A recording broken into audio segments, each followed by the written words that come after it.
explain to us the difference between sensory sensitivity and sensory overload, and give us examples of how these things affect and manifest in people's daily lives?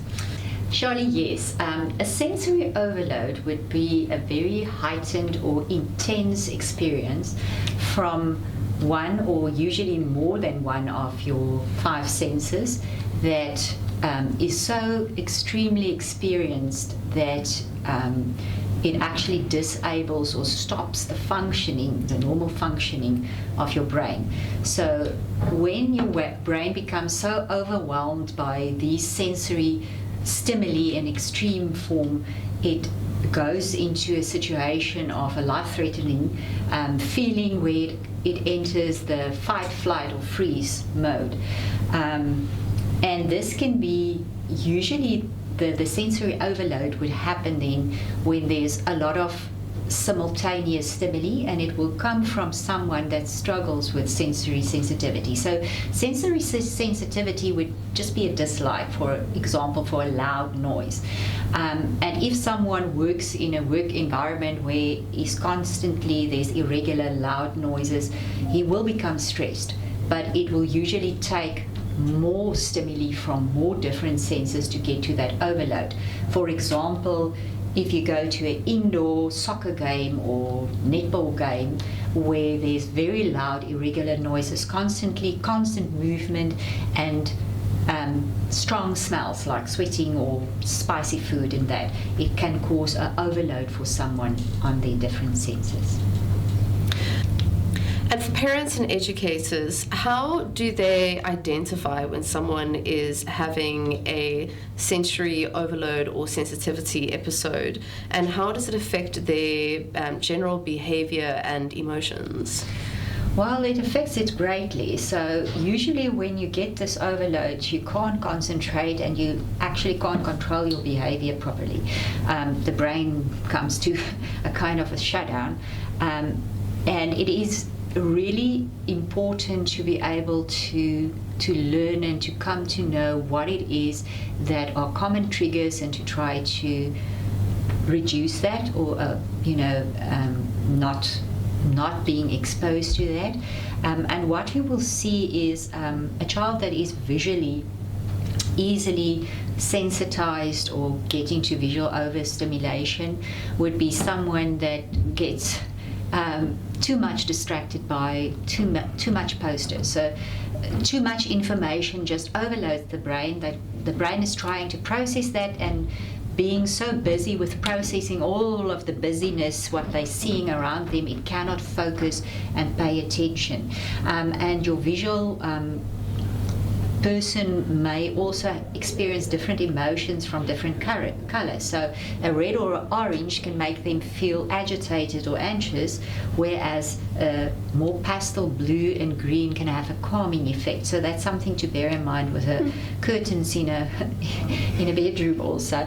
And then obviously if someone is auditory sensitive, they will hear the grass mower across the street and the dog that barks incessantly that bothers you and me will become totally unbearable for them.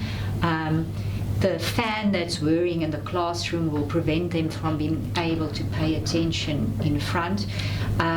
Or those that are tactile sensory deficiency, they will struggle with different textures of clothing, or the label in their clothes will irritate them so much they can't sit still and pay attention.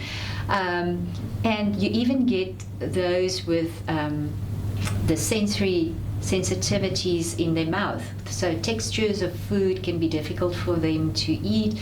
They may even struggle to swallow pills. So there are various aspects that influences quality of life, and there's so little capacity left then in the brain to concentrate and to control your impulses that it's got a bad effect on the ability to learn.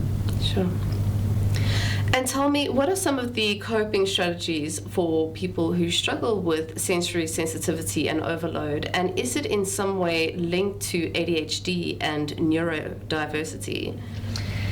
Yes. First of all, definitely there's proven links and between your sensitivities, and especially when you run into sensory overload and ADHD, and especially autism is something also to go and test for if you have a child or you are an adult that struggles with a lot of sensory sensitivities. But coping strategies would involve knowing what it is that actually bombards your senses in an extreme way, trying to reduce or minimize exposure for a long period to these. That may involve talking to a teacher or a caregiver or an employer and discuss possibilities and ways in which to minimize it so that you can function effectively, because that's what everyone wants. They want the best functionality, and if you can't function, it doesn't help you. So look at that, manage your own stress levels, because the higher your mental stress levels are and your frustration levels, the easier you'll get to an overload situation. So try and do specific either relaxation techniques or just exercise or whatever it helps you to control your stress levels. And then based also on the fact that we know that sensory sensitivities and then the running into sensory overload is linked to our specific neurodiversity, ADHD. It's also been seen in research that the essential fatty acids that you find in equizen is essential and important in the regulation of your sensory system and helping you to cope and manage that better, together with the ability to concentrate better even when sensory sensitivities can be bothersome. Sure.